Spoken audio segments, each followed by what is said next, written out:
تردامنی پہ شیخ ہماری نہ جائیو، تردامنی پہ شیخ ہماری نہ جائیو، دامن نچوڑ دیں تو فرشتے وضو کریں۔ ناظرین، میں ہوں بسم اللہ آفتاب عالم اور آپ دیکھ رہے ہیں اردو ہندی نالج چینل۔ آئیے جو سلسلہ چل رہا تھا اسی میں آگے بات کرتے ہیں۔ آج کے کوشچن مجھے لگتا ہے بہت آسان ہیں اور آپ سبھی کو اس کا جواب دینا چاہیے۔ اس سے پہلے کی ویڈیو آپ نے نہیں دیکھی تو پلے لسٹ میں آپ جا سکتے ہیں۔ مائی کوشچن کی جو پلے لسٹ ہے اس کو ضرور دیکھیے گا اگر آپ کو ایگزام کی اچھے سے تیاری کرنے ہے، وہاں پہ ایک دم ٹاپ کلاس کے آپ کو کوشچن ملنے والے ہیں۔ آج کا پہلا سوال ہے، اردو کا پہلا صاحب دیوان شاعر کون ہے؟ آسان سا سوال ہے، امید کرتا ہوں آپ کا سبھی کا آنسر بالکل صحیح ہوا ہوگا۔ تو اس میں کیا ہے کہ قلی قطب شاہ کو اردو کا پہلا صاحب دیوان شاعر مانا جاتا ہے۔ اس کے بعد میں یہ ایک چیز اور بھی یاد رکھیے گا، بیدری کو یاد رکھیے، نظام الدین جو ہے نظامی بیدری، اردو کی پہلی جو مثنوی مانی جاتی ہے وہ انہی کی مانی جاتی ہے، قدم راؤ پدم راؤ۔ اور ایک بات یہ ہے کہ اگر آپ سے پوچھا جاتا ہے کہ کس کی نظموں میں سب سے پہلے ہندوستانی موضوعات کا استعمال ہوا ہے، بہار ہے، موسم ہے، برسات ہے، ان تمام چیزوں کا استعمال اپنی نظموں میں قلی قطب شاہ نے ہی کیا ہے، یہ بات آپ کو یاد رکھنا چاہیے۔ اگلا سوال ہے، کتب مشتری کس صنف سے متعلق کتاب ہے؟ تو آپ کا اس میں آنسر صحیح ہوگا۔ اس کی صنفی حیثیت آپ سے پوچھی جا رہی ہے، کیا ہے؟ اچھا، ایک چیز اور یاد رکھیے گا، ملا وجہی جو ہیں ان کی کتب مشتری اور کتب مشتری کے علاوہ سبرس دونوں لکھی ہوئی کتابیں ہیں۔ کبھی کبھی ایسے سوال دیا جاتا ہے کہ درجہ ذیل تصنیف میں سے درجہ دیے گئی تصنیفوں میں سے ملا وجہی کی کون سی تصنیف ہے؟ اب اس میں کتب مشتری اور ساتھ ساتھ میں سبرس دونوں کا آپشن دیا جائے گا تو آپ کیا کریں گے؟ تو آپ سے اگر آپ کو سوال کو صحیح پڑھنا ہے، اس طرح کے سوال میں دیکھ چکا ہوں، پریویس ایئر کے جو پیپر ہیں ان میں 2-3 بار یہ کوشچن پوچھا گیا ہے۔ آپ کا آنسر صحیح اس میں ہوگا سبرس، جبکہ لکھی انہوں نے پہلے کتب مشتری ہے، لیکن وہ کیا پوچھ رہے ہیں ان میں سے کون سی تصنیف ہے؟ تو تصنیف یعنی کہ تصنیف کا اشارہ نثر کی طرف ہوتا ہے عموماً، یہ باریک بات ہے، اور یہ لکھی ہوئی نثر نہیں ہے، یہ نظم ہے، یعنی مثنوی میں لکھی ہوئی کتاب ہے کتب مشتری۔ تو اس میں کیا ہے، صنفی حیثیت اس کی مثنوی ہوگی۔ اس کے بعد اگلا سوال ہے کہ معراج العاشقین کا موضوع کیا ہے؟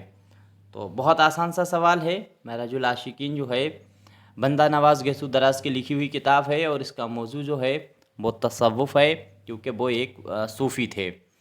اگلا سوال ہے، ملا وجہی کی نثری تصنیف کون سی ہے؟ دیکھیے یہاں تو نثری لکھی دیا ہے، دیکھیے دونوں چیزوں آپشن میں دے دیا ہے۔ کبھی کبھی یہ نثری نہیں لکھتے، صرف جو ہے تصنیف لکھ دیتے ہیں، یہ بھی آپ یاد رکھیے گا۔ تو تب بھی آپ کا آنسر جو ہے وہ سبرس ہوگا، اور نثری تصنیف پوچھا گیا تب بھی آپ کا آنسر سبرس ہوگا۔ اگر نظم کے انداز میں پوچھی جائے یا مثنوی پوچھی جائے تب آپ کتب مشتری کو لگانا ہے، یہ یاد رکھیے۔ دوسری چیز، کتب مشتری کا جو ہے وہ سن ضرور یاد رکھیے گا، یہ بہت بار پوچھا جا رہا ہے، 1609 ہے، یہ آپ کو ذہن میں رکھنا چاہیے۔ میر امن جو ہیں ان کا وطن کیا تھا؟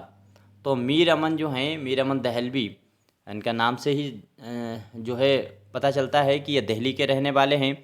دوسری چیز یاد رکھیے کہ میر امن جو ہیں ان کی لکھی ہوئی دونوں کتابیں بہت ہی مشہور رہیں، جس میں سب سے زیادہ مشہور جو کتاب ہے وہ باغ و بہار ہے، 9 طرز مرصع کا ترجمہ ہے، اور 9 طرز مرصع چہار درویش کا ہے، اور چہار درویش کی جو تصنیف ہے وہ امیر خسرو کی مانی جاتی ہے، لیکن اس کو محمود شیرانی نے نہیں مانا ہے، اس کو رد کیا ہے، یہ بھی یاد رکھنے والی باتیں ہیں۔ اچھا، گنج خوبی جو ہے وہ بھی لکھی ہوئی انہیں میر امن دہلوی کی ہے، محسن الملک کا ترجمہ مانی جاتی ہے، لیکن اس کو UGC نیٹ اور آیوگ نے انوار سہیلی کا ترجمہ مانا ہے، یہ بھی آپ کو ذہن میں رکھنا چاہیے۔ اگر آپ کو آپشن انوار سہیلی دیا گیا ہے تو آپ کو انوار سہیلی لگانا ہے، یہ بھائی آپ کو یاد رکھنا چاہیے۔ اس کے بعد میں ہے جان گلکرسٹ کا فورٹ ولیم کالج سے تعلق تھا؟ تو یہاں پہ ابھی تک جو ہے یہ پرنسپل مانے جاتے رہے، لیکن یاد رکھیے گا یہ پرنسپل نہیں ہے، یہ آنسر آپ کا غلط ہے، پرنسپل مت لگانا اس کو۔ یہ اب جو ہے مانا جاتا ہے ہندوستانی شعبہ کا سربراہ، یعنی اس میں پروفیسر تھا، یہ یاد رکھیے گا، صدر تھا شعبہ اردو کا۔ सवाल है रानी केतकी की कहानी लिखी गई थी, तो वो लिखी कहाँ गई थी, ये आपसे सवाल पूछा जा रहा है। रानी केतकी की कहानी, उम्मीद करता हूँ सभी का आंसर सही होगा। आसान सा सवाल है। दूसरी चीज़ आपको इसमें जो याद रखने वाली बात है, वो इंशाअल्लाह खान इंशा की लिखी हुई तो किताब है, ये दास्तान है। एक बात ये याद रखने वाली है। दूसरी चीज़ ज़्यादातर याद रखने वाली इसमें चीज़ क्या है, इंशाअल्लाह खान की पैदाइश जो है वो किस शहर में हुई है, तो मुर्शिदाबाद 1752। एक बात ये इम्पोर्टेंट यहाँ पे है। दूसरी चीज़ इसमें है लखनऊ, ये भी आंसर याद रखिएगा। और इसके अलावा इंशाअल्लाह खान के बारे में आपको याद रखना है, इनकी अदबी जो चश्मक है इंशाअल्लाह खान की, वो मुसाफ़ी और मिर्ज़ा अज़ीम बेग से इनकी अदबी चश्मक है। तीसरी चीज़ इनके बारे में ख़ास याद रखना है, तो इंशाअल्लाह खान जो है वो लखनऊ में किस बादशाह के अहद से जुड़े हुए थे, नवाब के, तो आसिफ़ुद्दौला का नाम आपको याद रखना है। और ये एक बात और याद रखना है, इन्होंने अपना पहला दीवान कितनी उम्र में मुरत्तिब कर लिया था, तो 16 साल की उम्र में इंशा ने कर लिया था। एक ही चीज़ ये आपको याद रखनी चाहिए। दूसरी चीज़ यह है, इम्तियाज़ अली अरशी ने ये रानी केतकी की कहानी जो है वो 1808 माना है सन, ये आपको याद रखिएगा। वैसे इसकी सिनफी हैसियत जो है वो 1803 मानी जाती है या 2, तो आपको याद रखना चाहिए सारी चीज़ें। अगला सवाल है, खुदाए सुखन किसे कहा जाता है। देखिए बहुत बार रिपीट होता रहता है और ये इतना रिपीट हो चुका है, ये सभी की ज़बान पे होना चाहिए। मीर तकी मीर को खुदाए सुखन कहा जाता है, तो ये आसान सा सवाल है। आगे देखिए सवाल है, अजाइबुल क़सस का मुसन्निफ़ कौन है। तो अजाइबुल क़सस जो है वो किसकी तसनीफ़ है। उम्मीद करता हूँ सभी का आंसर सही होना चाहिए अजाइबुल क़सस में, और सभी का सही हुआ भी होगा। तो आपका सही आंसर होगा सेकेंड, शाह आलम सानी का नाम याद रखिए। अजाइबुल क़सस इनकी लिखी हुई किताब है।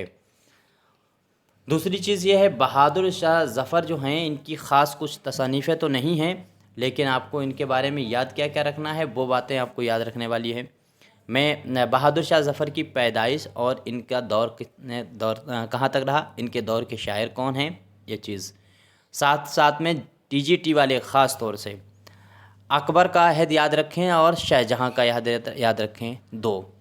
इनको इन बादशाहों का हिस्ट्री पढ़ के जाएं, क्योंकि इनसे सवालात पूछे जाते हैं। पिछली बार पूछ लिया गया था बहादुर शाह ज़फ़र अकबर के दरबार के शायर पूछ लिए गए थे, तो उसके 9 रत्न हैं, उन 9 रत्नों में से कोई भी पूछ लेते हैं। जैसे अबुल फ़ज़ल है, रहीम ख़ान खाना है, उसमें राजा टोडरमल है, बीरबल है।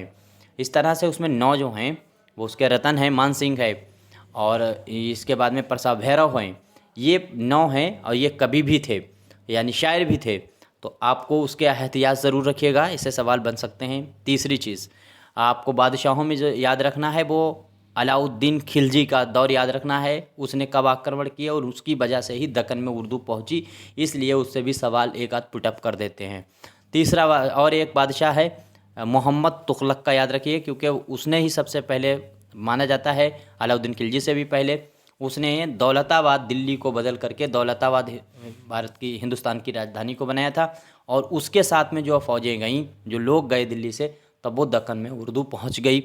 ये इतने बादशाहों के नाम नोट कर लीजिए, इनकी हिस्ट्री आपको हर हाल में याद रखनी है, क्योंकि इनका दौर पूछा जाता है। पिछले कुली कुतुब वो मोहम्मद जो है तुगलक जो है था, उसका पूछ लिया गया। उसने परिवर्तन जो किया था राजधानी, यानी हिंदुस्तान दारुल सल्तनत दिल्ली से छोड़ करके दौलताबाद किस सन में बनाई थी, तो आपको ऐसी चीज़ें मालूम होनी चाहिए। और इनका वही दौर है जो सूफियाओं का भी दौर था, और सूफिया इकराम के ज़रिए उर्दू फैली है। ये बात कल मौलवी अब्दुल हक ने कही है, तो इनसे सवाल तो बन सकता है। उर्दू का सूफ़ी शायर कौन है, तो ख्वाजा मीर दर्द हैं, ये बात आपको मालूम है। आगे बढ़िए। अवध हिंदी क्या है, तो अवध हिंदी एक ये है मकातीब यानी खतूत का मजमुआ है, और किसका है, तो गालिब का है, और पहला उर्दू का पहला मजमुआ है। उर्दू किस ख़ानदान से ताल्लुक़ रखती है, अब इसमें आपको बताना है तो उर्दू किस ख़ानदान से ताल्लुक़ रखती है, ऑप्शन देख करके आप बताएंगे। तो आपका आंसर सही होगा, हिंद आर्याई का नाम याद रखना है। अगला सवाल है, महमूद शिरानी की किताब का नाम आपको बताना है। देखिए महमूद शिरानी बहुत इंपॉर्टेंट हैं, मैंने बता ही चुका हूँ। महमूद शिरानी की मैं डिटेल आपके सामने रख चुका हूँ, इनकी पूरी सवाने हयात क्या है उसके बारे में बात कर चुका हूँ। वीडियो जा कर के देखिएगा, उससे आपको चीज़ें पता चलेंगी। तो पंजाब में उर्दू पैदा हुई है, तो ये याद रखिएगा महमूद शिरानी की लिखी हुई किताब है। इसके बाद में पृथ्वीराज रासो इन्हीं की लिखी हुई किताब है। तनकीद आब हयात इन्हीं की लिखी हुई है, और तनकीद शेरुल अजम, ये किताबें सब इन्हीं की लिखी हैं। तारीख़ का जो है तारीख़ कह रहे, तहक़ीक़ का मौलिम इनको कहा जाता है, जिस तरह से तारीख़ का मौलिम शिबली को कहा जाता है। दूसरी चीज़, इनकी पैदाइश आपको खूब अच्छे से याद रहे, 1880 है। इंतकाल इनका 1946 है, ये भी आपको जहन में रखनी चाहिए। ये महमूद शिरानी की कुछ ख़ास बातें हैं जो आपको मालूम होनी चाहिए। अब पृथ्वीराज रासो देख लीजिए, जो किताब लिखी है वो चंद्र बरदाई ने लिखी थी, खड़ी बोली और अब ब्रज भाषा में मिला करके वो लिखी गई है। उस पर काम किया है महमूद शिरानी ने, और वो उसमें किस बादशाह की बातें की गई हैं, तो शहाबुद्दीन गौरी और पृथ्वीराज रासो, पृथ्वीराज चौहान जो थे तृतीय, उनके जंग का बयान किया गया है। महमूद शिरानी ने उस किताब का तर्जुमा किया, तहकीक की थी। सवाल है मीर के कुल कितने दीवान हैं, तो मीर के कुल दीवानों की तादाद तो 6 है, जिसमें से एक जो है वो इनका फ़ारसी में है और 6 जो हैं वो उर्दू में हैं, ये याद रखिएगा। निकातुश्शोरा किसकी तसनीफ़ है? निकातुश्शोरा मीर तकी मीर का आपको मालूम है, 103 शायरों पर लिखा गया। फ़ारसी ज़बान में तर्जुमा है, उर्दू शायरों का तर्जुमा है, ये याद रखिए। गुलशन हिंद याद रखिएगा, गुलशन हिंद के नाम से 2 तरह लिखे गए क्या कहते हैं तस्करे हैं, जिनमें से एक दक्कनी ज़बान का दक्कनी शायरों का तस्करा है, और दूसरा जो है वो उर्दू शायरों का उर्दू ज़बान में तस्करा है। इसके बाद में ज़ौक़ की शोहरत किस सिन्फ से है, तो ज़ौक़ की शोहरत सभी को मालूम है, मशहूर कसीदा गो में माने जाते हैं ज़ौक़। अच्छा, ज़ौक़ जो हैं उनके बारे में ख़ास बातें वैसे तो आपको मालूम ही हैं, लेकिन जैसे ज़ौक़ जो थे वो किसके दरबार से जुड़े हुए थे? बहादुर शाह ज़फ़र के दरबार से। और ये किसके उस्ताद थे? तो उस्ताद जो इनके ज़ौक़ के शागिर्द थे, उनके नाम आपको खूब अच्छे से याद रखना है, उनसे सवाल बन सकता है। मोमिन इनसे जुड़े हुए थे, लेकिन इनके शागिर्द नहीं। इसके बाद में इनके शागिर्दों में मोहम्मद हुसैन आज़ाद का नाम बहुत अहम है, आज़ाद का नाम हर हाल में याद रखिएगा। दूसरी चीज़, एक बात और याद रखने वाली है कि जो ज़ौक़ के एक और शागिर्द हैं जिनका नाम बहादुर शाह ज़फ़र, बादशाह तो था ही, लेकिन मिर्ज़ा इलाही बख्श जो हैं वो भी याद रखिएगा, वो इन्हीं के शागिर्दों में गिने जाते हैं। मिर्ज़ा इलाही बख्श का नाम आपको हर हाल में याद रखें। इनके ज़ौक़ के जो है कसाइद की तादाद 33 है, ये आपको याद रखने वाली बात है। खैर आगे देखिए, चलो बड़े। सौदा का हम असर शायर कौन है? तो सौदा जो हैं, सौदा का हम असर शायर कौन है? मीर हैं। मीर ने पहले क्या है सबसे पहली बार जब कहा था दहली के बारे में, तो इन्होंने कहा था कि दहली जो है उसमें सिर्फ 2.5 शायर हैं। बाद में सोज़ को इन्होंने पाव शायर मान लिया, और इस तरह से इन्होंने जो है वो कर दिया था। कितने शायर बता दिए थे? 3.25 शायर, ये याद रखिएगा। पहले वाले में तो इन्होंने पहले कॉल में 2.5 ही बताया, ये याद रखिएगा। बाद में दूसरा कॉल जब दूसरी बार इन्होंने बात की कितने शायर दिल्ली में हैं, तो इन्होंने सोच को 5 शायर मान करके 3.25 कर दिए थे, पावर शायर मान करके उस 3.25 शायर बता दिए। मीर का इंतकाल कहाँ हुआ ये सभी को मालूम है, तो यहाँ का आंसर सही होगा लखनऊ। आदमी नामा किसकी शेरी तकलीफ़ है? तो बहुत आसान सा सवाल है, आदमी नामा किसकी है? नज़ीर अकबराबादी की। बहस व तकरार किसका मौजू है? बहस और तकरार, तो डिबेट का मुद्दा ज़्यादा अगर था तो वो है सर सैयद। सर सैयद मज़हब परस्त थे कि अक़ल परस्त, ये याद रखिएगा। तो ये अक़ल परस्त थे, मज़हब परस्त नहीं। दूसरी चीज़, गज़ल उर्दू शायरी की आबरू है। ये बहुत आसान सा सवाल है, आपको मालूम ही होगा, नहीं मालूम है तो फिर आप कमज़ोर हैं। यहाँ पे आपको यह आंसर सही होगा रशीद अहमद सिद्दीकी, याद रखिएगा। रशीद अहमद सिद्दीकी के बारे में कुछ चीज़ें हैं जो मैं आपके सामने बताता रहता हूँ, बट اسپیشل ان کو لے کر کے آؤں گا. 2 سے 3 سوال رشید سے بننے والے ہیں. اردو غزل کو نیم وحشی صنف سخن قرار دیا ہے. کس نے دیا ہے؟ آسان سا سوال ہے. نیم وحشی صنف سخن کیوں؟ کیونکہ اس کا ہر شعر جدا گانا ہوتا ہے. یہ پوچھ لیا جاتا ہے کہ اسے نیم وحشی کیوں کہا گیا ہے. یہ اس لیے کہا گیا ہے نیم وحشی کیونکہ اس میں ہر شعر اپنا معنی الگ الگ رکھتا ہے. اس لیے کلیم الدین احمد نے یہ بات کہی تھی، یہ بھی یاد رکھیے گا. اگلا سوال ہے، کس نے کہا اب ہمیں حسن کا معیار بدلنا ہوگا؟ تو اب ہمیں حسن کا معیار بدلنا ہوگا، یہ بات کہی تھی منشی پریم چند نے. تو منشی پریم چند کا نام آپ یاد رکھیے گا. اب ہمیں حسن کا معیار بدلنا ہوگا.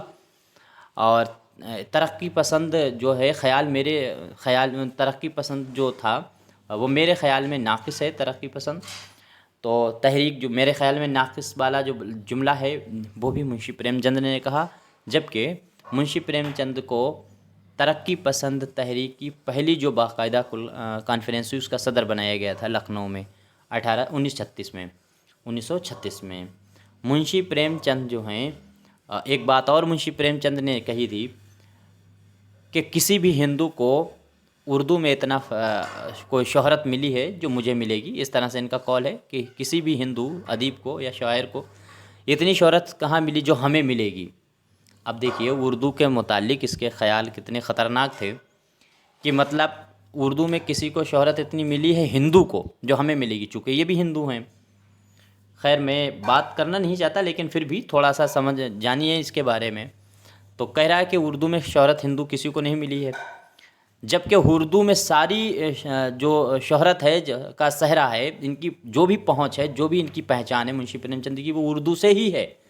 بٹ پھر بھی وہ اردو کے بارے میں ایسا. اور دیکھیے کہ اردو کا سب سے پہلے انہیں صدر بنا دیا گیا تھا کانفرنس کا. ان کی اتنی مطلب عزت کی گئی، اس کے باوجود بھی یہ نفسیاتی مسئلہ تھا. کیوں تھا وہ ایک الگ ڈیبیٹ ہے. میرے وہاں ایک سیمینار ہوا تھا منشی پریم چند اور ان کے خیالات، یہ موضوع تھا. اس پہ میں نے یہ لیکچر دیا تھا منشی پریم چند کی حقیقت سامنے رکھ کے. تو مسدس مد و جزر اسلام کس کی لکھی ہوئی کتاب ہے؟ یہ آپ کو معلوم ہی ہے، حال ہی کی لکھی ہوئی ہے. کس کی فرمائش پہ لکھی؟ سر سید کی فرمائش پہ لکھی ہے. بس یہیں تک بات کرتے ہیں. باقی ان کوشچنوں میں کوئی غلطی ہوئی ہو تو ضرور بتائیے گا. میرے بتانے میں کچھ انفارمیشن غلط ہوئی ہو تو بھی بتائیے گا. میں آپ کا بے حد شکر گزار رہوں گا. کوئی مشورہ ہے تو آپ دے سکتے ہیں.